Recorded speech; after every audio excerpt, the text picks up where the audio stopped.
Thank you to everyone who is here today for beginning with relevance in mind. My name is Grant Kastner. I am Extempore's community manager here with Todd Bowen, Thomas Moore, and Leslie Grahn for this excellent presentation that we will have today. Again, so happy that everybody is here. Leslie, I will let you do some introductions and we can get started. Sure. Welcome everyone, and thank you for joining me at a time that I know is very busy for everyone. So I appreciate you sharing some of your time with me this afternoon or this morning, depending on where you are. I'm Leslie Grahn. I was the coordinator of world languages in Howard County, Maryland, and I've been retired now for 4 years. I usually say retired with air quotes because I'm very, very busy. And I do lots of things like this with colleagues like you because it brings me lots of joy. And so I'm happy to share ideas with you and get your thinking going around this important idea of relevance. So first of all, if you've never met me before, my website is gran4lang.com. That's my last name, Gran, for as in foreign and lang as in language. You can also find me on Twitter at Gran4lang and also on Pinterest as Gran4lang. So I want to start out by thanking Central States, and we have Todd Bowen with us today as one of our hosts representing Central States for making sure that this webinar can happen, and also Extempore, which I've been working with to get this together. So this has been a collaborative effort to bring this webinar to you. So that's what my website looks like. And we're going to be talking about relevance today, but I'm actually going to refer to multiple pages on my website. You don't have to keep up and try to write them down or anything, but the idea is if you wanted to dig more into some of these topics, you're welcome to visit them. And then that's what my Pinterest boards look like. I'm up to almost 200 boards at this point, and lots of them are language focused. They are pedagogically focused. They are based on themes, so themes that you teach. And so, for example, today happens to be the International Day about food loss and food waste. And I have a whole Pinterest board of authentic resources for multiple languages on that topic of food waste, which is very relevant to our students. They go to restaurants and they wonder what's happening to all that food that's being thrown away and how much food just gets thrown away, but we've got people who are hungry, right? And so just inviting you to take a look at those when you have a chance. Okay, so what I'd like to do as our check-in is take a look at our student here on the screen. And the student is saying to herself, how am I going to use this? And how does this connect with me? So that's what my students are thinking when they're sitting in my classroom. Like, how am I going to use this thing my teacher's teaching me? And how does this make a connection with me? So what I'd love for you to do as our check-in is react to this slide in the chat. So tell me what it makes you think about when you see this slide.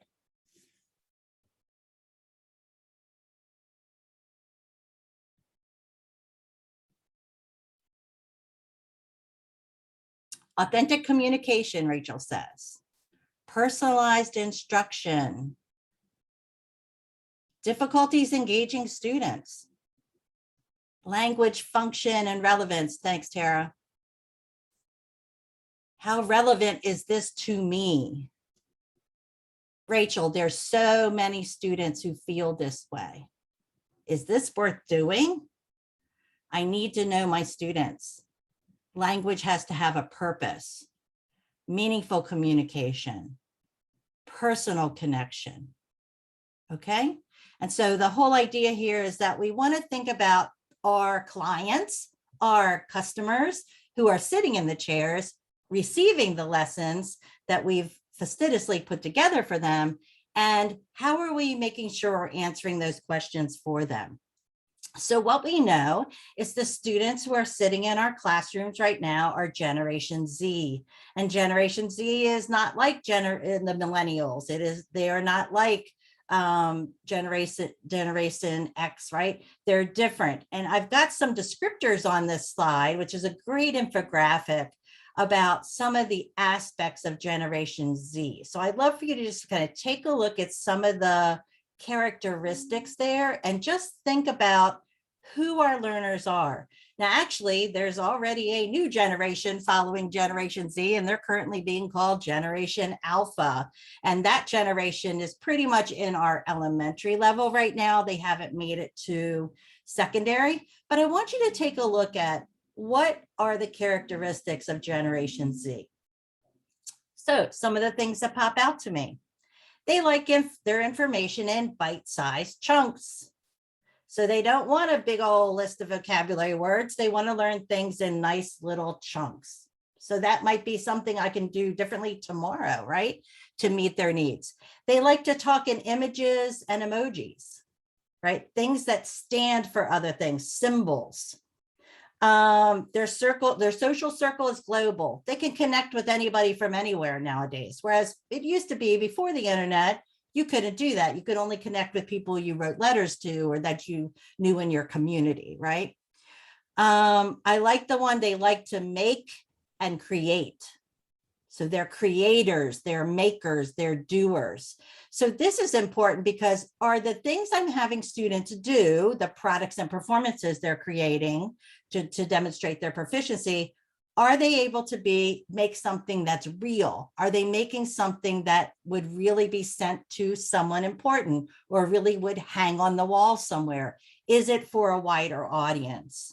And then they want to be able to connect, collaborate, and share with others. Some more things about Generation Z. They're also called founders, builders, globals, curators, and developers.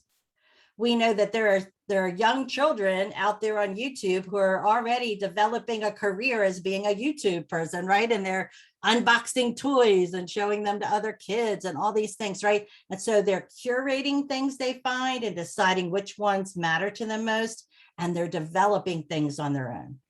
60% of iGeneration or Generation Z want to change the world. They are self-starters and they want to make a difference. They are self-aware and self-reliant. Listen to this one. iGeners would take a 10 to 20% pay cut to work for a company with a mission they deeply care about. So they pay attention to things like, well, by donating to this thing, I can also provide this many meals to someone else. Those kind of things matter to Generation Z. So very kind of giving, volunteering, donating kind of thinking, philanthropic kind of thinking. They want to be actively involved in their community. They want to participate in real world action and problem solving. How many of the tasks that I'm giving my students are they actually solving a problem of some sort? And we know that Generation Alpha is following them. And those are the students that are born since 2010. So what I want you to do is just take a look at what students have told us about what they think works for them in the classroom. So this is from a great practitioner brief that recently came out from Cal, and it actually was information that was collected at NACESFL, which is the National Council of State Supervisors of Foreign Language, at their conference last year in 2020, which was virtual, and they had a panel of students join them. And so this panel of students was asked a series of questions, and there were students from all over the country, and they told them, these were high school students, what worked for them in the language classroom, what didn't work for them. So I want you to take a look at some of the suggestions they made. So they're saying, hey, we're recommending to teachers to do more of this. Allow us to connect with the world through video pals or e-pals. I want to take virtual tours. I'd love to have weekly conversations with a native speaker or do a mystery Skype, or some person is Skyping in who's a native speaker and I'm trying to figure out who they are. Please give me real life scenarios. And then it talks about how they appreciate their teachers when the activities are enjoyable, especially tasks that help them make connections with others and increase their opportunities to communicate. So when you ask me to do something in class, is it a way for me to connect with someone else? And is it an ability to show, is it my venue through which I get to show somebody else what I can do with the language I know? Now, here's what they told us they don't like so much in our language classes. And so one is grammar tasks about what feels like constant correction. And so for us to be careful when we're letting students freely talk, like in the interpersonal mode, we're not stopping them and correcting every little thing. It's going to hinder them from wanting to participate, and it's going to inhibit their progress. And then they talked about how many traditional classroom practices are not motivating to them. For example, arbitrarily assigned vocabulary, which is basically just memorization. They want to be able to communicate with what they're learning. So when you think about all this information I just front loaded for you around our I generation learners or our Generation Z learners, and I pulled a lot of those really important ideas onto this slide in the word cloud, what are the implications to language teaching and learning? So now that I know who my clients are, who my customers are, right, who are receiving my instruction, now that I know about them, how is that going to impact my language teaching and learning? So that's the next part I want us to think about. So let's begin, since our topic today is beginning with relevance in mind. Let's begin by talking about what is relevance exactly when we say, is this relevant? And I love this little formula. So the formula is relevance is the perception that something is interesting and it's worth knowing. So it grabs my interest and it actually is worth knowing because I'm going to use that somehow, right? So go back to our young lady who was on the first slide. Is this worth knowing? Is this going to help me connect or communicate with someone else? So this is a quote from an article from Edutopia that's called Brain-Based Learning Relevance Improves Engagement. And they talk about why relevance is important. So take a look at this quote and think about what stands out to you in this quote around relevance. So let me stop talking for a second and let you read.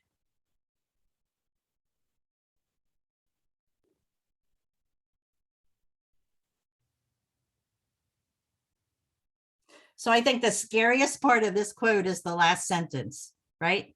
Without that personal connection, the personal connection to the content, the relevance being there, students may not only disengage, they're going to quickly forget and lose the motivation to try. Oh no, right? So we've just lost our learners. And so this is to show us how important relevance is to our students.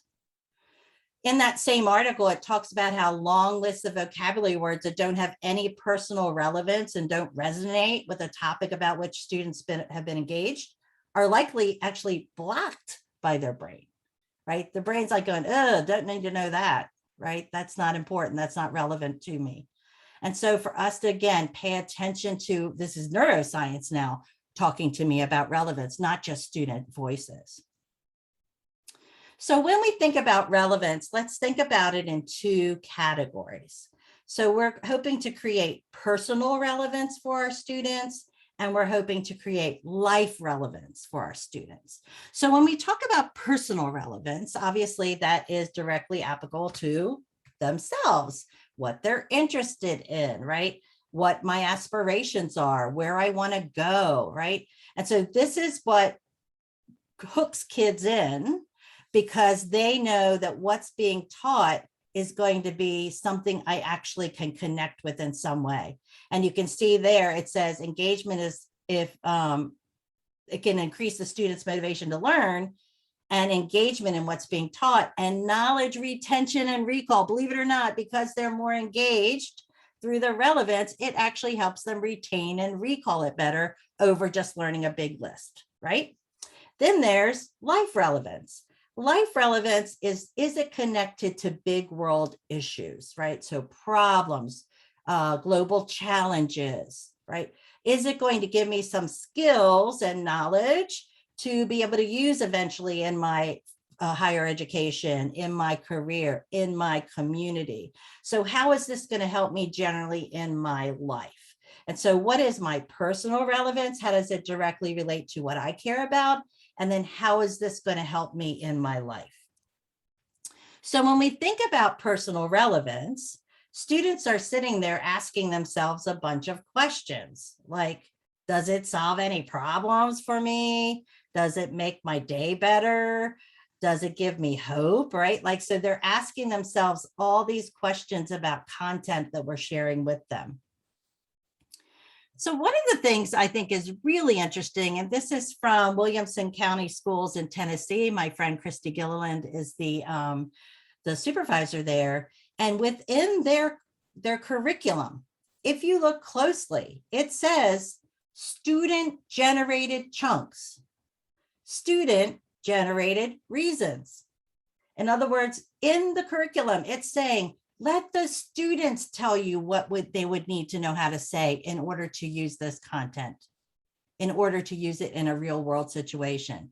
Let the students generate reasons, right, for doing it. And this happens to be social media. And so it's saying, well, why do you use social media? For fun, to stay informed, to stay in touch with. Let them tell you the reasons they want to use.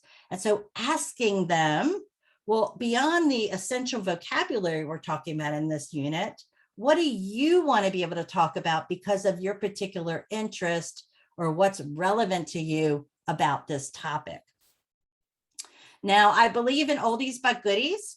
I believe that there are certain strategies that are out there that are still amazing strategies. And I feel that way about cooperative learning strategies from Spencer Kagan. So I realize I'm going to a blast from the past back to the 90s, right? But are we asking students each time we start a new unit, what do you already know about this theme in the target language? What do you want to know? And then at the end of the unit, what did you learn? And so the idea is we actually ask them, what do you already know about this? So especially with novices, if we're doing a unit on food, they're possibly going to say, well, I already know how to say some foods from this target culture, right? And so they might name some of those or some place names or something like that. In the center, well, what do you want to know about? So believe it or not, if I told students, we're going to learn about school in this next unit, what do you want to know about? What do you want to be able to talk about? I will tell you that I want to be able to talk about my school supplies is not at the top of their list, right? But that's typically what we do with students when we talk about school. And so to make sure that we have this nice balance between what my curriculum asks me to use with the students, and then also what are they saying they want to talk about. Also notice that on this slide, the graphic organizer on the left is in French, the one on the right is in German. This is demonstrating that even when we use things like KWL with our students, we should be using these in the target language. So let's imagine that you're starting a unit on food with your students. And obviously food can be a theme that goes all the way up to AP, right?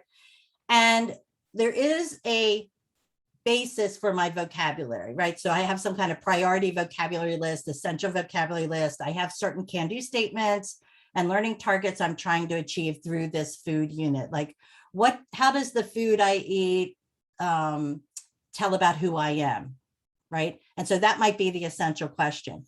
But then saying to students, okay, so that's what we're going to talk about. Tell me what else interests you around the topic of food. And so allowing them to give you possibly some sub themes. Now, I'm not telling you that you're going to go off on a tangent and spend 3 weeks, 5 weeks on their sub theme, but we're going to pull it in somehow with authentic resources, with learning centers, with paired activities, something so that they see that we're trying to pull the relevance in that they let you know about through the questioning that you've done. So food, what might kids come up with? Veganism, food waste, as I said, fast food. They want to talk about, do they have fast food there? Do kids in other countries eat fast food as much as we do? Vegetarianism. And in fact, I think it's this Friday, it's either tomorrow or Friday, is the International Day of Vegetarianism. So you could bring that in just because it's an international day. Some kids want to talk about hunger and the lack of food, right? Or Some families practice meatless Mondays, where one day a week they don't eat meat. Why do people do that? Do people do that in other countries, right? And so this is what's real for them. We could have gone on and on here. They could have asked about school lunches. They could have asked about breakfast and what do they have in breakfast in different places, right? There could have been so many different things students generated around this content theme. So here are some other examples of typical novice themes and some ways you can add some relevance. So just take a look at some of the ideas that are there. Some of them are very logical. So if you look at vacations and travel, why not talk about ecotourism? That's something that has more relevance to students. It makes a difference in the world because it cares about the environment, right?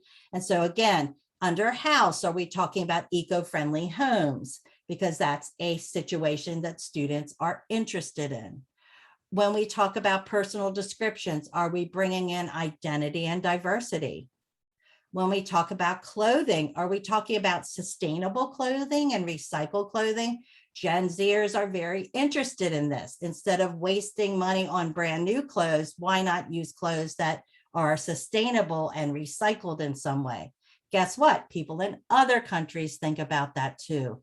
And so to pull these little kind of what I call sub-themes in to add this relevance component to my units. So what I'm going to challenge you to do after today's webinar is to write out some of your course themes that are coming up, right? Your essential questions or your theme. And then I want you to think about some ways you can add in some subtopics that would bring more relevance to the theme. Obviously, you can also plan on asking the students what they want to know about the new theme that's coming up. So obviously both are good, but I just want you to do that practice of where you can kind of stop and say, so where would I go with this maybe? Instead of just sticking with the list that I already have through my curriculum, where else can I go with this that will be more relevant to my students? And please notice that when I was on this slide, these are typical level 1 themes. I'm saying that we can even go more relevant in level 1. We don't have to wait till they're at intermediate level to do this.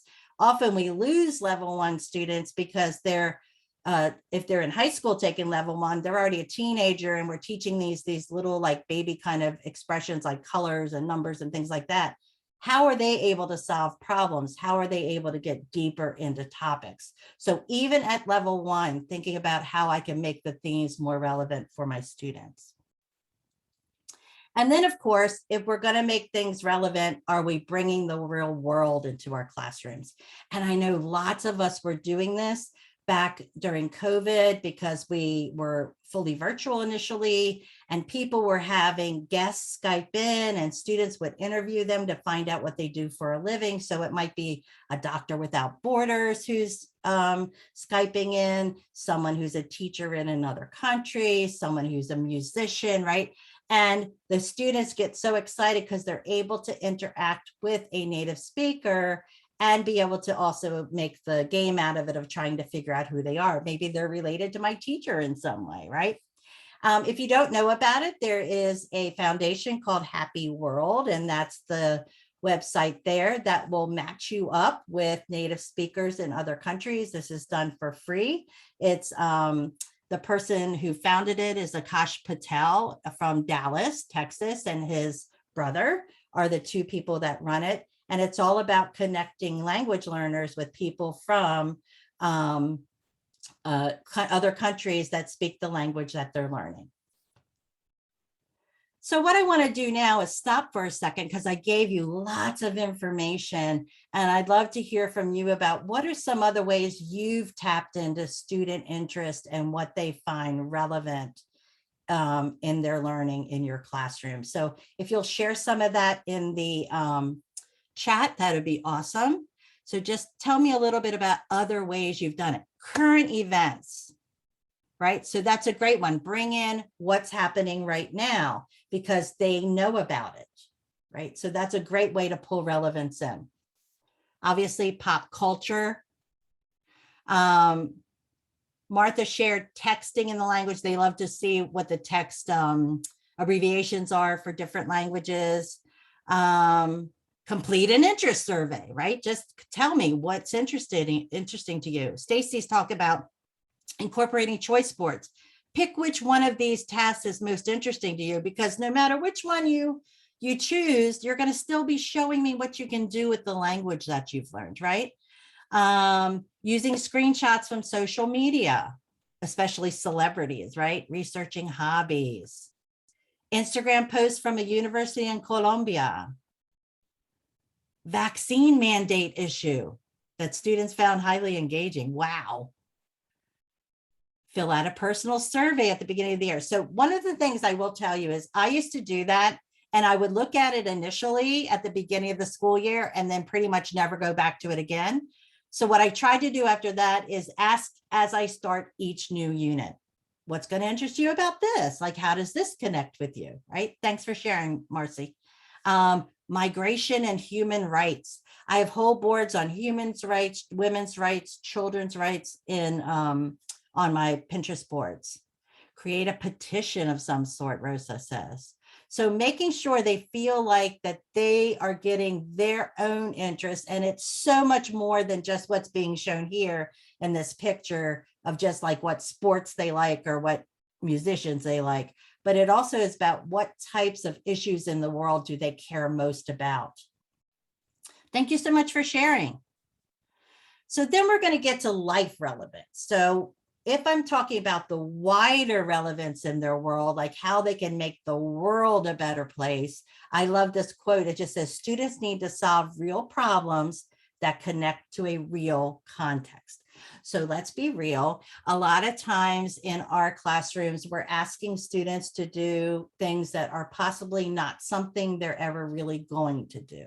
And so what I mean by that, and I've done this myself, where I have students acting like they're waiters and waitresses, but that's not relevant to all students, right? I have students do a scenario of, imagine you're going to be an exchange student and you're writing an email to your host family. How many of your students are actually going to do that? And so what I want is thinking about, especially when you're designing performance assessments and performance tasks, I always say, what would a young person actually do with this language for real in their life?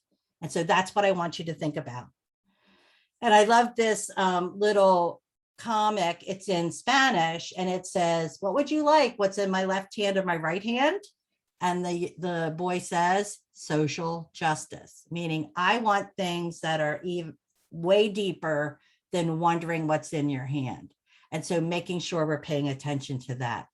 This is actually a graphic that was generated by American University, and they did surveys with Generation Z about what topics resonate with them the most. And it will not surprise you that diversity, equality, and inclusion shows up there. Justice shows up there. Authenticity, hard work shows up there, right? Practicality. And so again, how practical is what I'm learning? That's that whole relevance angle. So when I ask myself, what would my student actually do with this language I've taught them in this unit in real life? Like, how would they actually put this to use in the real world outside of my classroom? And so there's an acronym that I found out there on the web. It's actually from the world of language arts and social studies, I think. And it's an acronym called SCRAP. So SCRAP means situation, challenge, role, audience, and product. So what's the situation? What's the problem? Because we know they want to solve a problem of some sort. So that's the challenge. What role is the student playing? So are they playing a family member? Are they the neighbor? Are they a fellow student? Like, what role are they in? So it doesn't mean a made up role. It's like, what different roles do students play? Who are they doing this for? That's the audience. And then what are they creating? Are they creating a video? Are they creating an infographic, etc.? So the acronym is called SCRAP. So take a look at this real world scenario. You are volunteering at a local food pantry. Is it plausible that your students might volunteer somewhere?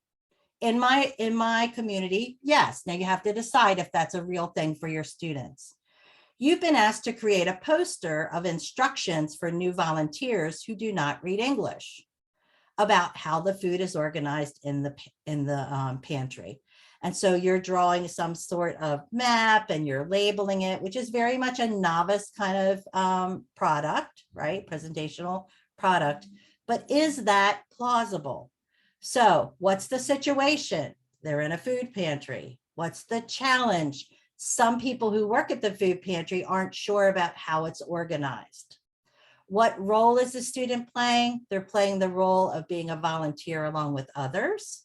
Who's the audience? Volunteers who do not speak English and happen to speak the language that they're learning. And the product is going to be this poster. So as you put these together, you should be able to find the different aspects of scrap inside your scenario.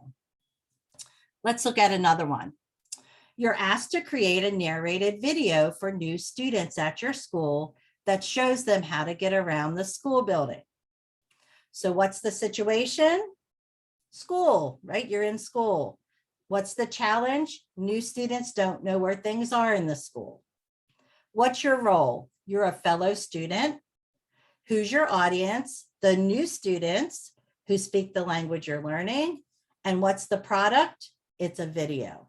And so again, when you put these together, you should be able to find the different aspects of scrap. So when you're thinking about generating these real world scenarios, whether this is a real world scenario for a pair activity, whether this is a real world scenario for a writing prompt, whether this is for a performance assessment, whether this is for an integrated performance assessment, however you want to use it, right? Because there's multiple types of tasks we do in our classrooms. What you can do is take the different letters of scrap and then make columns and think about, well, what are all the different situations students might be in? What are all the challenges they might face? What roles they might play, et cetera. And so really just kind of brainstorm, like, what would my students actually do? And so thinking about, well, they're students, they're family members, they're neighbors to others, they're community members, like what are they? They're volunteers.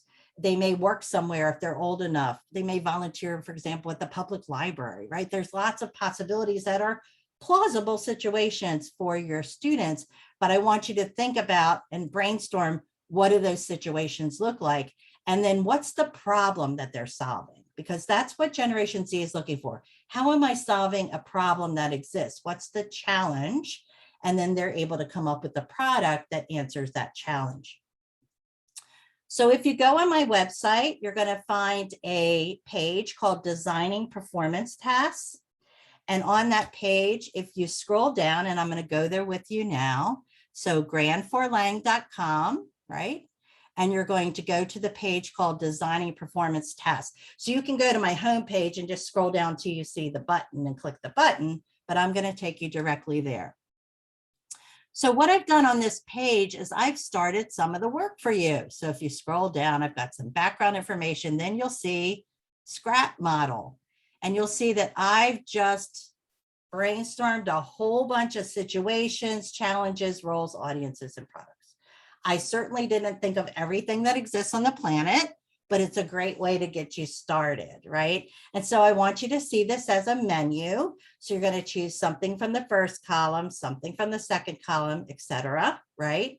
And put together your own scenario for your real world relevant tasks. Right? And so if you scroll down, you'll see I just came up with lots and lots of possibilities. If you teach elementary level, some of these would not be appropriate for them. If you teach higher ed, there's much more complex things they're able to do, like rent an Airbnb and things like that, which younger kids would not, right? And so you'll see that there are examples here that will span pre-K 16, right, and beyond. And then below that, you'll see I just took the verbs. So if they're volunteering, where might they volunteer? They might volunteer at the food bank, at the community center, in a childcare room, right? And so thinking about the different ideas of the situations they'd be in based on the verb. And then if you scroll down further,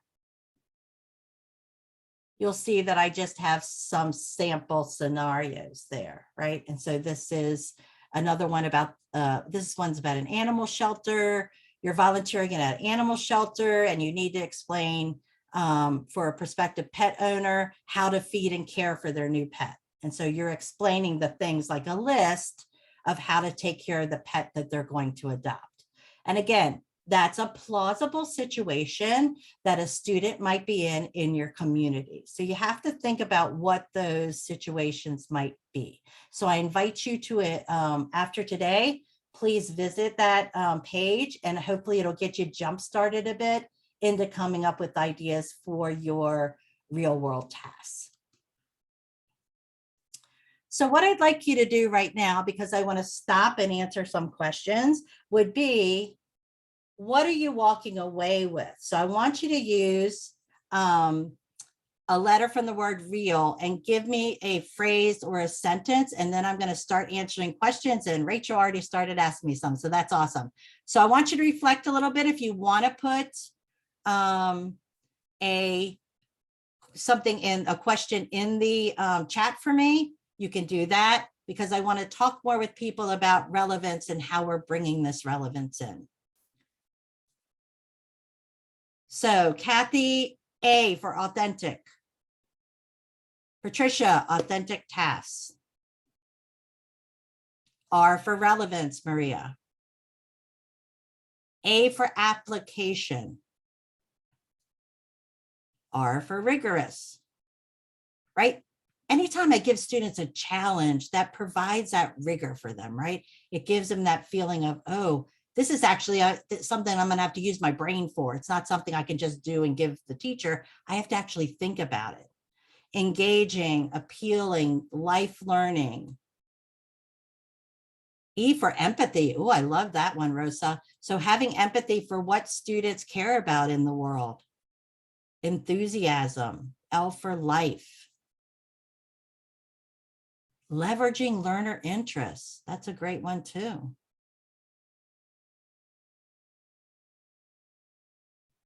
Okay, so I'm going to now give you a chance to ask me some questions. And I want to go back to the question I saw up here from Rachel. What happens if you have a specific curriculum you have to stick to? So how I feel about this is, you have your curriculum, and it's awesome that somebody put together a curriculum for you. And ideally it's colleagues who contributed to putting that curriculum together. And it's not very engaging or relevant to your students. So how do I work this in? There's so many ways we could do that. We could do that just by my lesson openings, right? So I open up class each day with an authentic resource like a tweet or an Instagram post or a meme or an infographic that's a sub-theme of what we're talking about. So for example, the veganism, right? I could show that because we're talking about food, and likely it's going to talk about vegetables and legumes and things like that, right? And so I can pull that in, but then also bring that relevance in. I could use the sub-themes that students are interested in as the theme for like learning centers during a day, where I pull authentic resources around these sub-themes and they do enrichment. So it's beyond what we're actually doing in the curriculum. It's something more that they're learning about because they're interested in it, right? So I know people talked about earlier, including current events, including, right? And so find ways to get it in. It doesn't mean it's usurping your curriculum. It means you're adding it in to show students, A, you're listening to them and you're listening to what they're telling you about what interests them about these topics. And B, you want them to be able to talk, if they're going to talk with enthusiasm or write with enthusiasm for their performance tasks to show you what they've learned, I think it's important that they want to say things with the content we've been teaching them, right? And so how am I making sure that that relevance is there for them? So thinking about ways to add this in without doubling the length of your unit, right? You don't want to do that, but you also, if no one's listening to you, right? We want to make sure that we're adding these things in where students kind of sit up and pay attention and go, whoa, that really makes me want to do this task. Like Stacy was saying about the choice boards, maybe it's in a choice board. And so you have a choice to investigate this. You have a choice to look at this article. You have a choice, and then let them look at the different subtopic themes that you put through there, and then choose the one that interests them the most. And in most cases, these are all still very connected to my learning targets, to my priority vocabulary that I've done. Okay, I've got some more. Here we go. Let me go to the bottom here. Okay. Okay, Tara says, finding authentic resources is very time consuming. Any ideas or places to find them? So first of all, I want you to use my Pinterest boards because I've taken a lot of time to curate. So I've found them, I curated them, I make sure that they are, they don't involve things like drugs, alcohol, sex, violence, things like that. So I'm trying to curate them as much as possible, although everything you use with your students, you must be paying attention to in terms of whether that's appropriate for your particular community and your particular students. But real quick, remember earlier we were talking about food. So let me go to Pinterest real fast. So many of those sub themes that I just showed you on that, the slide with the pizza, you're going to find here. So for example, I have all kinds of food, authentic resources here divided by language. And now here's a whole board just on wasting food. And what can we do about all the food that's wasted? And as I go through, you're going to see examples in Portuguese and Spanish and French and German and Italian and as many of the languages that I know how to read, right?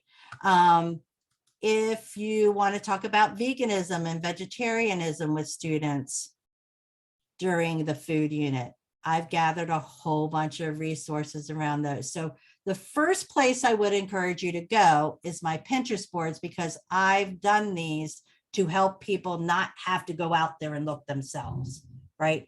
And so if you go to clothing, for example, remember we talked about recycled and sustainable clothing. If you go to my board on clothing and fashion,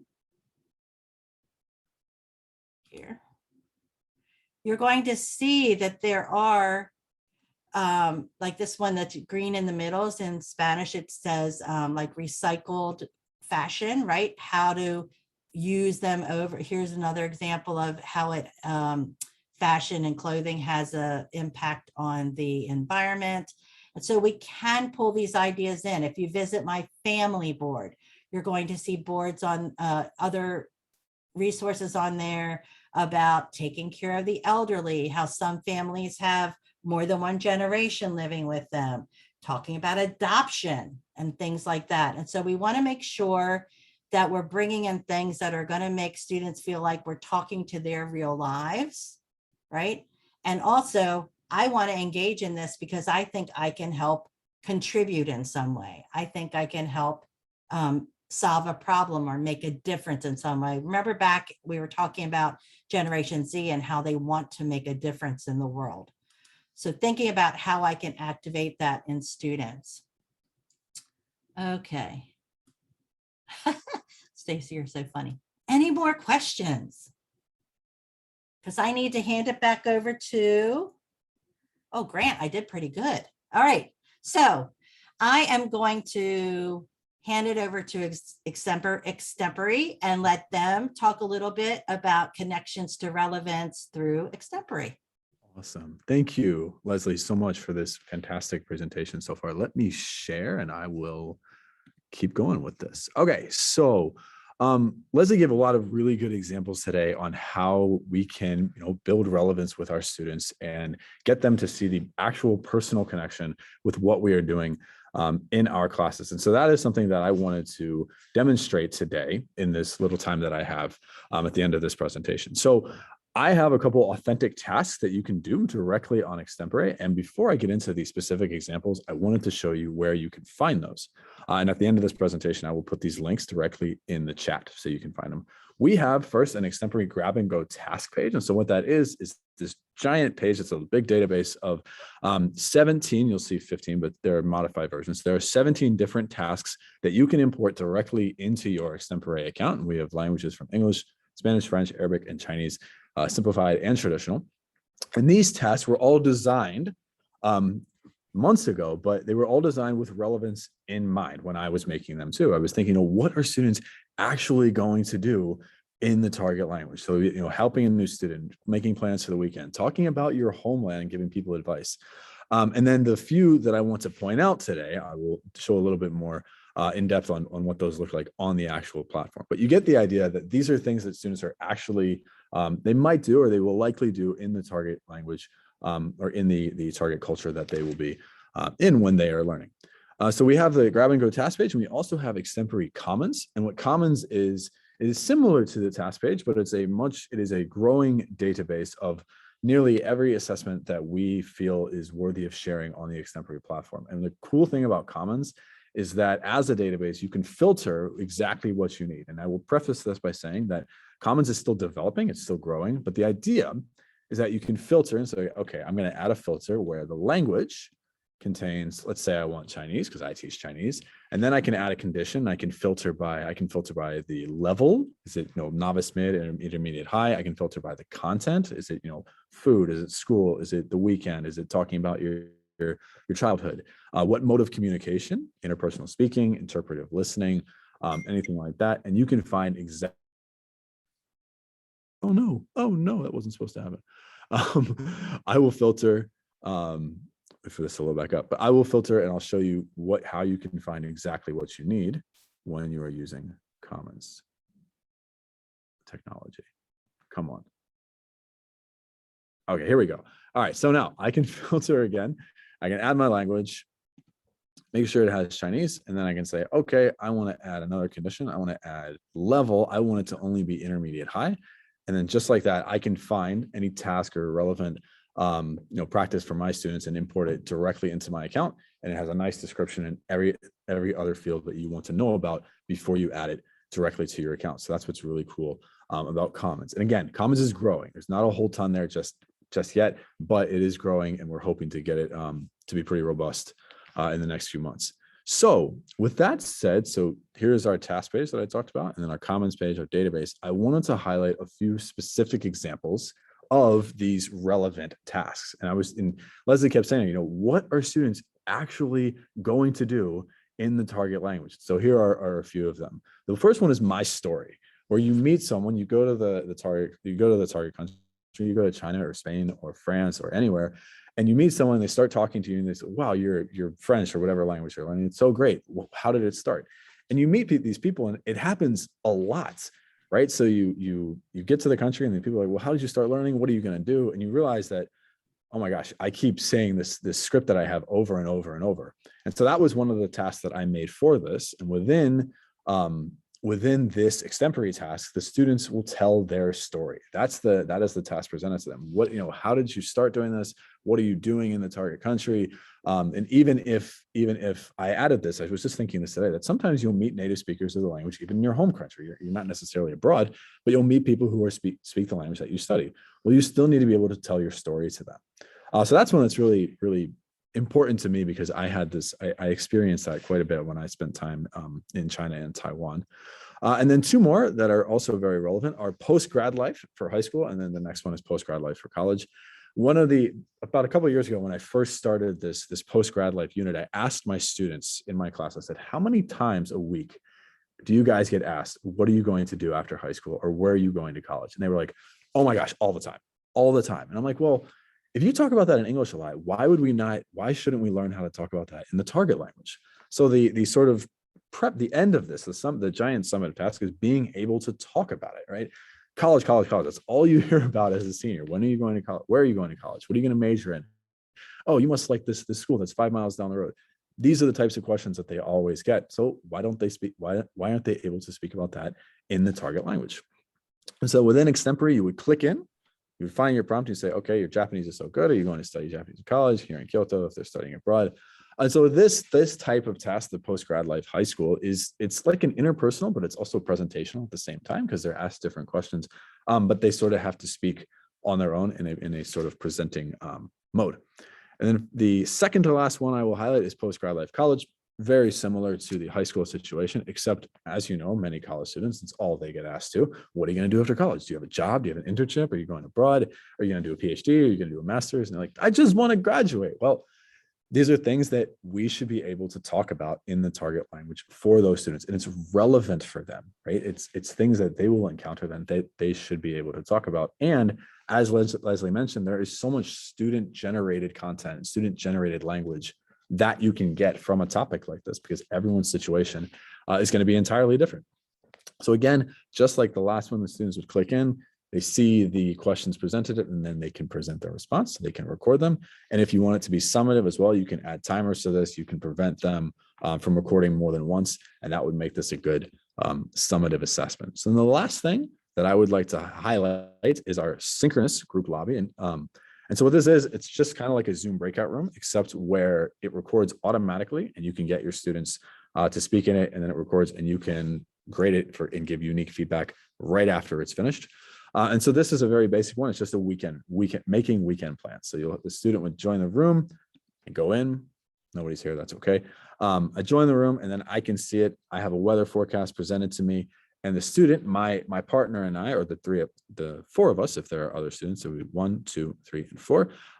We would look at the forecast and say, okay, this is our prompt. This is what we have to do. How can we come up with what to do based on what we see, and just talking to one another in the interpersonal mode. So if I feel good about my response, I can click submit, and then I'm all done with that. So that is really what I would like to highlight today. The fact that we have all of these relevant tasks that you can give students. My story, giving post-graduation plans, whether it's high school or college, and then weekend plans and doing interpersonal as well. All of these assessments and real world tasks and relevant tasks are available on the Extempore Commons page that I showed here, as well as on the grab and go task page. You can import them directly into your account, and also you can modify them however you would like to do that.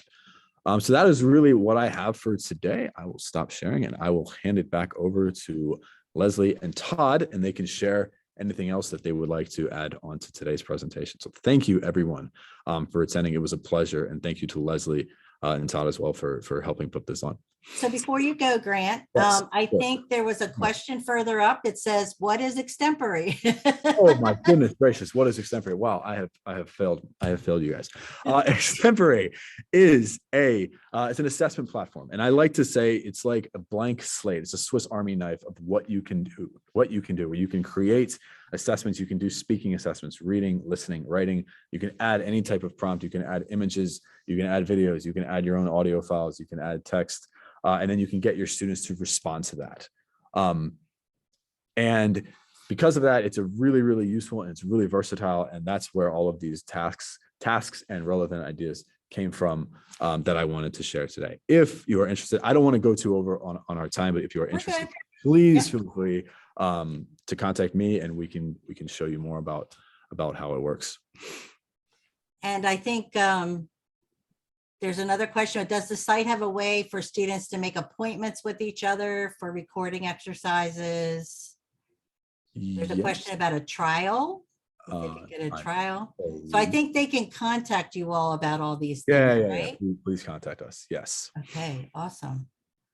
Todd. Hello, everyone. Just wanted to say thank you both to Leslie, to Grant, and to Thomas for your sponsorship, working to bring more knowledge out to everybody. Wanted to let everybody know Central States is virtual this March, so you can join us wherever you are in the country. Our registration is going to be opening this weekend, starting after the 1st of October. Got a robust program going on, and we're thrilled to have partnerships with some of the people around the country, such as Extempore. Awesome. So any final, I know we've gotten lots of questions in the chat about Extempore, and Grant shared his email in the chat. So if you want to contact him to ask further questions, you're welcome to do that. And then I wrote in the chat, but I was just going to say, everyone here, or if any of your colleagues are unable to attend, you'll receive an email later this evening with the recording. And then Leslie, if you don't mind sending like a PDF of your slides, I'm going to include those as well. Sure. Okay. And then I think Grant had something as well that we'll include. So just keep an eye out for that. And we'll work as fast as we can. But usually Zoom takes a little bit to process these webinars. Okay, awesome. Thanks for joining us. Yeah, I just want to add one more thing, Leslie. It'll be up Yep. very soon. And for those who asked about a trial, I don't think we can promise a trial. However, the big thing that Thomas and I have been working on a lot lately are light accounts, which are, so I don't know how much you guys knew about Extempore in the past, but it was limiting because you only had a certain amount of assessments that you could use. Well, that is totally gone now. You can use it as much as you want, and you can really just, what am I trying to say here? Just, use it how you want, right? But there are certain limitations, but it allows you to still use it throughout the year without any sort of limitations like that. So, Awesome. yeah, thank you. Thank you all for joining us. Have Thank a you great guys so rest of your much. week. This will be on YouTube shortly. Awesome. Take Take care, care, everyone. everybody. You guys.